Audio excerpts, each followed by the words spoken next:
सभी को जय मसीह की। परमेश्वर की दया से आप सब अच्छे हैं। परमेश्वर आप सबको अच्छा रखे, किसी को आलसी ना बनाए। मैं आज इसी टॉपिक पे बात कर रही हूँ, आत्मिक आलस्य। आत्मिक आलस्य क्या है? सेव में आत्मिक विकास और आत्मिक उन्नति के संबंध में उदासीनता को आत्मिक आलस्य कहते हैं। अपने और परिभाषा किया जा सकता है कि छोटी सी प्रार्थना, अपन जैसे छोटी सी प्रार्थना, प्रभु की बातों में थोड़ा सा आनंद होना, थोड़ी सी आत्मिक आग होना, थोड़ा सा प्यार, थोड़ी सी आराधना के साथ आत्मिक बातों के प्रति एक ठंडा दिल रखना आत्मिक आलस्य है। जैसे परमेश्वर में ऐसे अपन बढ़ चढ़ के जैसे आराधना नहीं करते हैं, ना आगे बढ़ पाते हैं, परमेश्वर से ज़्यादा प्यार नहीं करते हैं, इधर उधर की बातों में ध्यान रखते हैं, ये आत्मिक आलस्य में ही है। ऐसे स्वभाव और मनोभावना से आप परमेश्वर से ज़्यादा आशीष नहीं पा सकते। परमेश्वर से प्रार्थना करनी पड़ेगी। प्रार्थना में उत्तर प्राप्त नहीं कर सकते। जैसे अपन परमेश्वर को कहेंगे, परमेश्वर मेरी प्रार्थना को उत्तर नहीं, अपन परमेश्वर से टच में है ही नहीं, तो परमेश्वर अपने को आशीष कहाँ से देंगे? अपन परमेश्वर से प्रार्थना ही नहीं कर रहे। इतना ना पहले जैसी कोई आग होनी चाहिए अपने में, एक दिल में परमेश्वर के प्रति भूख प्यास ये होनी चाहिए। ये सब कम हो जाती है, तभी आत्मिक आलस्य है। ज़्यादा प्रार्थना में उत्तर प्राप्त नहीं कर सकते। आग जाए आत्मिक बातों पर ध्यान देना शुरू करिए। आत्मिक आलस्य के कुछ लक्षण होते हैं। आत्मिक आलस्य के मैं बताऊंगी लक्षण क्या है और आत्मिक आलस्य से कैसे बचा जा सकता है। आप वीडियो को पूरा देखिए, वॉच करिए, मैं सब कुछ इस वीडियो में बताऊंगी। आत्मिक आलस्य के 10 लक्षण हैं। आत्मिक आलस्य के 10 लक्षण। पहला, पाप भरे विचारों और कार्यों में लगातार लिप्त रहना। प्रार्थना करने की इच्छा कम होना, यही एक प्रार्थना करने में इच्छा कम होना, ये भी एक आलस्य में है। तीसरा, मसीह रहित मनोरंजन में विशेष रूप से संलग्नता करना। चौथा, व्यक्तिगत जवाब रहित से बचना। पांचवा, बाइबल अध्ययन के लिए भूख में कमी। छठा है स्वार्थी और भौतिकवादी बातों पर ज़्यादा ध्यान देना। और 7 नंबर में है अनैच्छिक मन से अथवा देरी से चर्च में पहुंचना, ये भी एक आलस्य है। 8 नंबर, साप्ताहिक संगति में जुड़ने की कोई इच्छा नहीं रखना, ये भी एक आलस्य है। बताई जा रही सूचनाओं पर ध्यान नहीं देना, ये भी एक आलस्य में मुझ पर ही ज़्यादा ध्यान देना, हम अपने आप पर ही ज़्यादा ध्यान देना। ये है आत्मिक आलस्य के 10 लक्षण। अब इससे अपन कैसे बच सकते हैं आत्मिक आलस्य के लक्षणों से? तो आप देखिए वीडियो, आपको अच्छा लगे तो लाइक सब्सक्राइब करिए। अब मैं बताती हूँ आपको आत्मिक आलस्य से कैसे बचा सकते हैं। पाप भरे विचारों और कार्यों में लगातार लिप्त नहीं रहना। हमें पाप नहीं करना, हमारे दिमाग में ऐसे गंदे विचार नहीं आना चाहिए, अच्छे विचार आए। हमें क्रोध से बचना चाहिए, हमें दूसरों के प्रति अच्छा सोचना चाहिए, तो हम इससे बच जा सकते हैं। प्रार्थना करने की इच्छा होनी चाहिए, इसमें कमी नहीं होना चाहिए। प्रार्थना करने की इच्छा कम से कम हम परमेश्वर से 1-2 घंटों प्रार्थना तो करनी चाहिए। दिन में कम से कम 3 बार परमेश्वर के पास जाना चाहिए और प्रार्थना करनी चाहिए। इसमें कोई कमी नहीं होनी चाहिए। हम परमेश्वर के पास में जाए, अकेले में बात करें, तो परमेश्वर अपने को अनुग्रह करेगा, आशीष देगा। और ये आत्मिक आलस्य से परमेश्वर से आप प्रार्थना कर सकते हैं कि परमेश्वर इससे बाहर निकालेगा। मसीह रहित मनोरंजन में विशेष रूप से आप संलग्नता करें।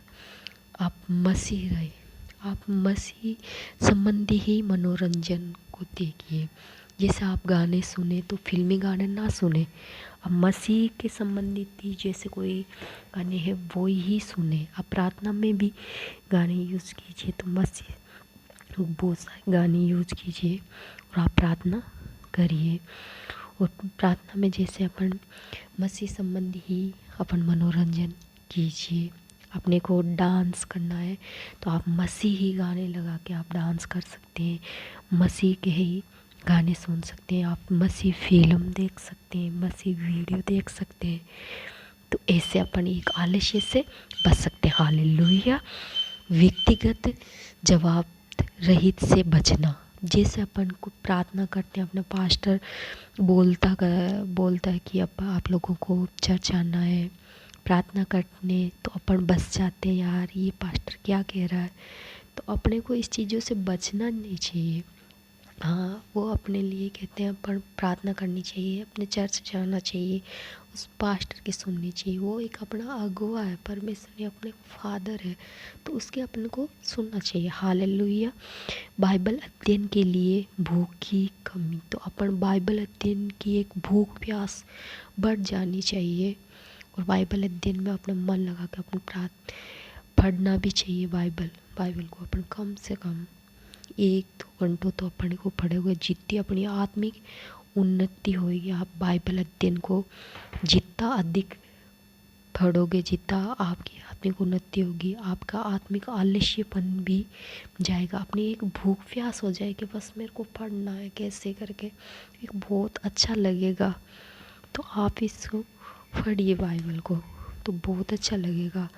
हालेलुया। स्वार्थी और भौतिक बातों पर ज़्यादा ध्यान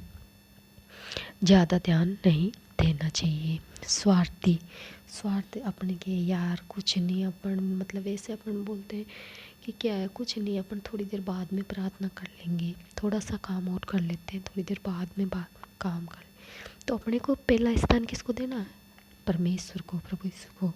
तो उससे पहले प्रार्थना करनी है और फिर काम। पहला प्रार्थना करेंगे और फिर दूसरा काम। तो एक भौतिक बातों पर, ये ज़्यादा फालतू की बातों पर ध्यान नहीं देना चाहिए। हाँ, बात पर ध्यान नहीं देना चाहिए और अपने को प्रार्थना करनी चाहिए।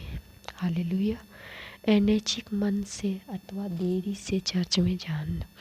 अपने को अपन जैसे सप्ताह में एक संडे 7 दिन में एक बार तो अपन परमेश्वर के सब मिलके साथ में एक आराधना करते हैं। तो अपन क्या कहेंगे, अपन किसी को आत्मिक आलस्य होंगे, शैतान कार्य करता है, तो अपन देरी से चर्च जाने के क्या है, कुछ नहीं, फॉर्मेलिटी करके आ जाते हैं। फॉर्मेलिटी नहीं करनी, अपन परमेश्वर के प्रति एक लगन होनी चाहिए कि बस ऐसे एक उत्साह होना चाहिए कि मेरे को तो आज जानना है। जैसे अपन एक किसी से अपन अपने बाप से के पहली बार अपन मिलते हैं, तो अपन एक उत्साह होती है ना कि भाई अपने में डैडी आ रहे हैं, अपन डैडी से मिलेंगे। तो अपना ये अपनी आत्मिक एक स्वर्गीय डैडी है, अपन को इससे मिलना, अपन सब भाई बहन एक जगह होकर अपन बात करते हैं, अपन उसकी स्तुति आराधना करते हैं। तो अपने को इससे एक इच्छा होनी चाहिए अपने के मिलने की। तो अपने को देरी से नहीं, अपन सब उसकी साथ में मिलके सभी भाई बहन, तो अपना स्तुति आराधना करने के लिए अपन को देरी से नहीं जाना चाहिए, पहले जाके। और चर्च के कामों में जैसे हाथ बटाना, जैसे चेयर वगैरह जो भी सेवा कार्य अपन को देते वो कार्य करना खुशी खुशी से, ऐसे नहीं दुखी मन से। तो अपने को जाके और परमेश्वर की महिमा के लिए अपने को आगे बढ़ना चाहिए। और परमेश्वर सबको देखता है, ये बात नहीं कि परमेश्वर सबको देखता है, सबको वॉच करना। परमेश्वर के वो कैमरे सब जगह लग रखे हैं, परमेश्वर सबको देखता है, कौन क्या कैसे क्या, तो सब देखता है। तो अपन को देरी से नहीं पहुंचना चाहिए, अपन टाइम से पहले जाके और सब कुछ काम करना चाहिए और अपनी स्तुति आराधना करने उसमें मन लगाना चाहिए। परमेश्वर आशीष देगा, इससे आपके सारे रास्ते भी खोलेगा। हालेलुया।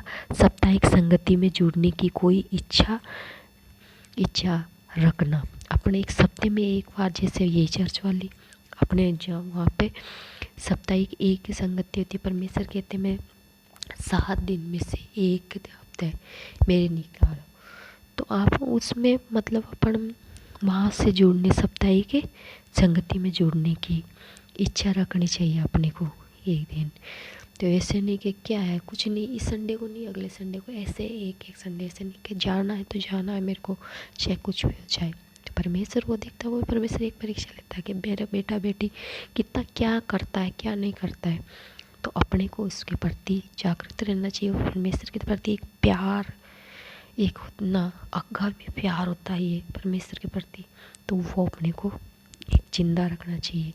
तो ये एक आत्मिक आलस्य में नहीं रहना चाहिए। एक आत्मा को एक जिंदा रखनी, आत्मा तो सभी में होती है, विश्वासियों में अविश्वासियों में सभी में होती है।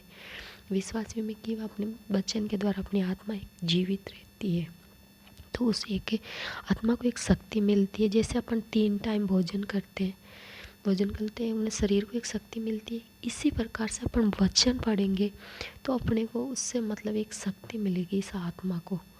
नहीं तो एक कमज़ोर होके एक मरे हुए की तरह रह जाती है। तो मतलब एक अपने मतलब अपन जैसे जैसे वचन पढ़ेंगे तो अपनी एक शक्ति मिलती है, तो एक अलग से खुशी मिलेगी। आप वो चीज़ आप महसूस कर पाओगे, जो मसीह भाई बहन आप वो महसूस कर पाओगे जैसे जैसे आप वचन पढ़ोगे आत्मिक, तो एक अलग से खुशी मिलती है।